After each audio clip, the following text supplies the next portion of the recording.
ចាសស្វាគមន៍ជាបន្តមកការព័ត៌មានពេលថ្ងៃត្រង់របស់ប៉ុស្តិ៍ព័ត៌មានកម្ពុជា CNC ហើយវគ្គនេះគឺជាវគ្គដែលតាក់ទងជាមួយនឹងព័ត៌មាននៅឯបនសមុទ្រដែលនាងខ្ញុំនឹងជម្រាបជូនលោកអ្នកចំពោះនឹងក្រុមហ៊ុន ATR បានចូលរួមតាំងពីពណ៌ដើម្បីចូលរួមអបអរសាទរពិធីបុណ្យសមុទ្រ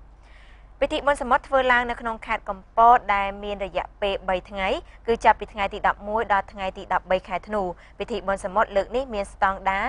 នឹងមានស្តង់ចូលរួមតាមពិព័រណ៍ចំនួនជាង300ដែលស្តង់នេះបានបង្ហាញអំពីសមិទ្ធផលរបស់ប្រទេសកម្ពុជាក៏ដូចជាបង្ហាញអំពីអាជីវកម្មរបស់ក្រុមហ៊ុនផ្សេងៗជាមួយគ្នានេះដែរក្រុមហ៊ុន ATR ជាក្រុមហ៊ុនបម្រើសេវាកម្មដំណើរកម្សាន្តតាមរយៈយន្តហោះទៅកាន់ទីតាំងកម្សាន្តនៅលើសកលលោកបាននាំយកសេវាកម្មរបស់ខ្លួនដើម្បីណែនាំដល់ប្រជាពលរដ្ឋដែលចូលរួមទស្សនាពិធីបុណ្យសមុទ្រឲ្យបានដឹងពីសេវាកម្មរបស់ខ្លួនលោកចាន់លីខេងប្រធានផ្នែកលក់របស់ក្រុមហ៊ុន ATR លើកឡើងថាក្រុមហ៊ុនរបស់លោកដំណើរការចាប់តាំងពីឆ្នាំ1997មកម្លេះរហូតមកដល់ពេលនេះគឺរយៈពេល20ឆ្នាំហើយក្រុមហ៊ុនរបស់លោកបានផ្ដល់សេវាកម្មដល់អ្នកដំណើរកម្សាន្តទៅកាន់ប្រទេសជាច្រើនក្នុងតំបន់អាស៊ីអឺរ៉ុបនិងប្រទេសផ្សេងៗទៀតហើយក៏បានរៀបចំដំណើរកម្សាន្តក្នុងស្រុកផងដែរដោយលោកបានបញ្ជាក់ថាក្នុងអំណាចឆ្នាំ2015ខាងមុខនេះ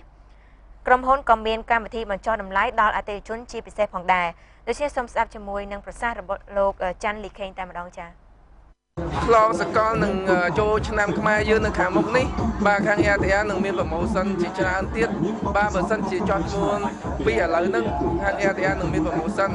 បាទចោះ discount ឲ្យតាមរយៈដែលថាមកពីពណ៌នេះនឹងមាន discount ជូនបាទដូចជាចាប់ពីប្រមាណភាគរយមើលតាមអតិថិជនដែលប្រមាណអ្នកឡើងយើងនឹង discount ទៅតាមហ្នឹងបាទហើយនឹងមានពេលភ្ញៀវចោះឈ្មោះហើយយើងនឹងមានកាដូជូនដល់អតិថិជនទៀតបាទដូចជាមួកកាបូបបាទសប្តាហ៍ថ្ងៃនេះ ATR មាន2សាខាបាទ head office ហ្នឹងគឺនៅទីក្រុងភ្នំពេញបាទហើយអាស័យដ្ឋានគឺនៅលើផ្លូវមនីវងទល់មុខនឹងធនាគារអេស៊ីដាបាទជិតវត្តកោះបាទមួយសាខាទៀតគឺនៅទីរួមខេត្តសៀមរាបបាទទីរួមខេត្តសៀមរាបក្រុមហ៊ុន ATR ខ្ញុំមានគ្រប់សេវាកម្មទាំងអស់ដែលតាក់ទងនឹងទេសចរដូចជាធ្វើវីសាធ្វើប៉ាសពតហើយនិងដំណើរកម្សាន្តទាំងក្នុងស្រុកក្រៅស្រុកហើយយើងមានតួគឺចេញទៅក្រៅទៅគ្រប់ប្រទេសទាំងអស់ដូចជាសហគមន៍អឺរ៉ុបអូស្ត្រាលីហើយ